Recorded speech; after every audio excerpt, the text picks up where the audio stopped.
লোকসভা ভোটের আগে ফের উত্তপ্ত কোচবিহার। এবার দিনহাটায় তৃণমূল প্রধানের গাড়ি লক্ষ্য করে বোমাবাজির অভিযোগ উঠল বিজেপির বিরুদ্ধে। এই হচ্ছে তৃণমূল পরিচালিত দিনহাটার সাহেবগঞ্জ গ্রাম পঞ্চায়েতের প্রধান অভিজিৎ বর্মনের গাড়ি। তৃণমূল নেতার অভিযোগ, শুক্রবার রাতে তার গাড়ি লক্ষ্য করে বোমাবাজি করে দুষ্কৃতীরা। এই ঘটনার পর থেকে আতঙ্কে তৃণমূল নেতা ও তার পরিবার, এমনকি পুলিশের নিষ্ক্রিয়তা নিয়ে সরব খোদ শাসক নেতাই। আনুমানিক রাত্রি 12:15টার দিকে একটা বিকট শব্দ হয়। একটা দেখি যে আমার গাড়ির পিছন দিক দিয়ে, মানে গাড়ির নিচে আর কি, কোনো দুষ্কৃতী বা কেউ মানে বোম মারছিল আর কি। মানে চারিদিকে ধোয়া ধোয়া, আমার সব গাড়ির পিছনের যে বাম্পার টাম্পার সব উড়ে টুড়ে গেছে, এদিক দিয়ে ছড়াই ছিটে আছে। আমরা যারা প্রশাসনিক দায়িত্বে আছে আমরাই নিজেদের নিরাপত্তা পাচ্ছি না। বিরোধীরা তো অবশ্যই দায়ী।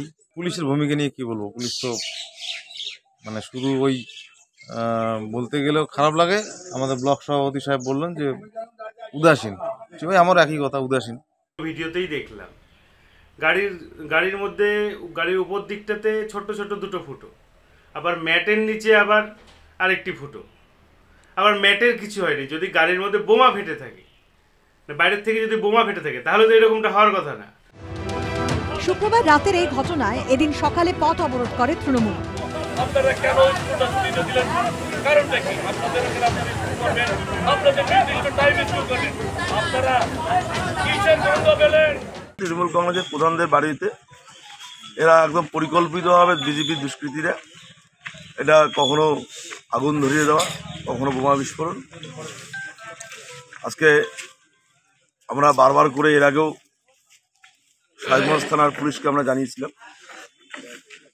পুলিশ কেন জানি না একটা উদাসীন মনোভাব নিয়ে চলছে।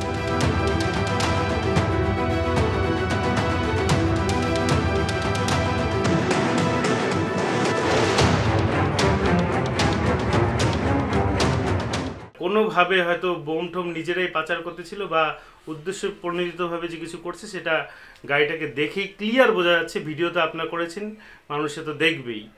আর চালাকি করে আর কি সাহেবগঞ্জকে উত্তপ্ত করা, এছাড়া কিছু নয়। এর মধ্যে বিজেপির কোনো ধরনেরই যোগাযোগ নেই এর মধ্যে। 2019-এর লোকসভা নির্বাচনে কোচবিহার আসনটি তৃণমূলের থেকে ছিনিয়ে নিয়েছিল বিজেপি।